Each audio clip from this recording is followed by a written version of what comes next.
गिबि गिबियावनो आं गपाल सरगियारि ब्लगनि जानानै नोंथांमोनखौ गासैखौबो बरायनाय थाबाय। आं दिनै नोंथांमोननि सेराव मोनसे बाथौ फुजानि भिडिअ शेयार खालामनो आखायाव लादों। दा नैबे बाथौ फुजायानो जानो थांदों मादाबारि प्राइमारि दालाय बाथौ आफादनि सिङाव। दिनै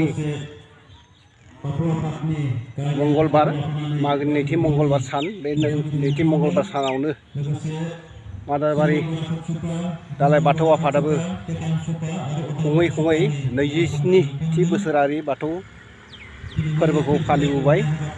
दिनै 27थि बाथौ सान हिसाबै जोङो खुंफुंनो थाखाय आखायाव लादों। दा मंगलबारनि गिबि हाबाफारि हिसाबै धोरोमारि फिरफिला बिरहोनाय, बेनि उनावनो बावगोन गोथैसो बावनाय, जाय जोंनि बाथौ धोरोमजों बा बाथौ धोरोमखौ फोथांलांनानै बा लाखिनानै रुंसारि जालांबाय, मुंख्लं जालांबाय, बिथांमोननिसिम गोथैसो बावनाय मोनसे हाबाफारि लाखिदों। दा नोंथांमोनखौ आं फारसेनिफ्रायबो देखायलांबाय थागोन, जोबजासिम नायनो थाखाय खावलायबाय।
रुजुथाय एबा ओंथि दङ।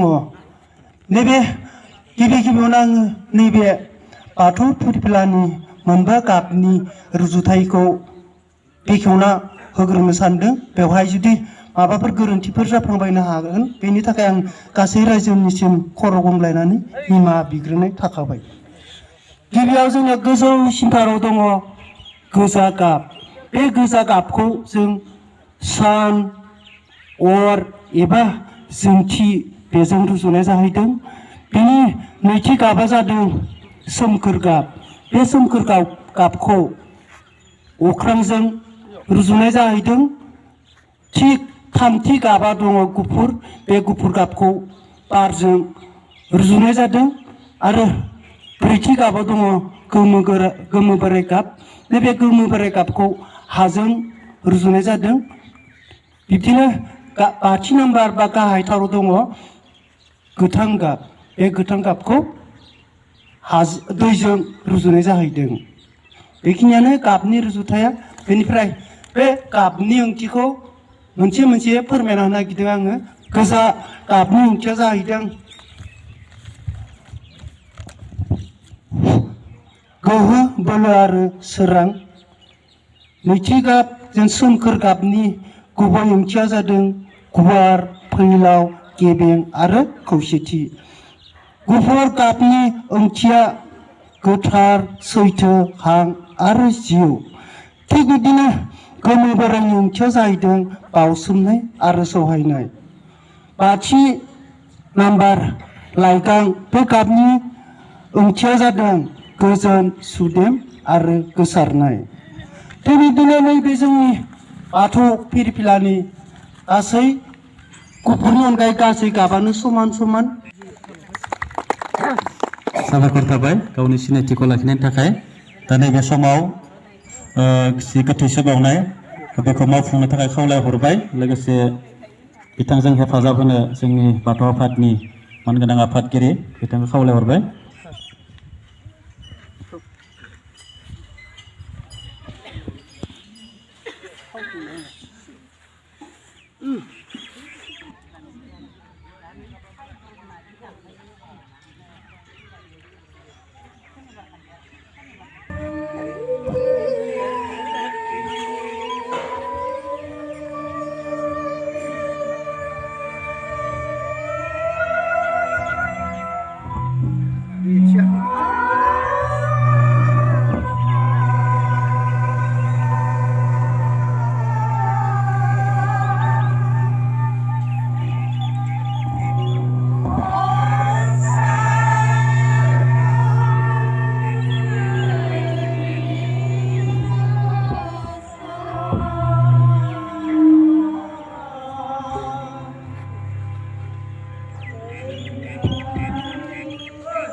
नैबेनो जोंनि बाथौ फुजानि गाहाय दरखं दिनै नोंथांमोना नुदों 27थि बोसोरारि बाथौ फोरबो फालिथाय देग्लाय 27 बोसोराव आगान होबाय थांनाय बोसोराव जोङो सिलभार जुबलि खुंफुंनो हादोंमोन देग्लाय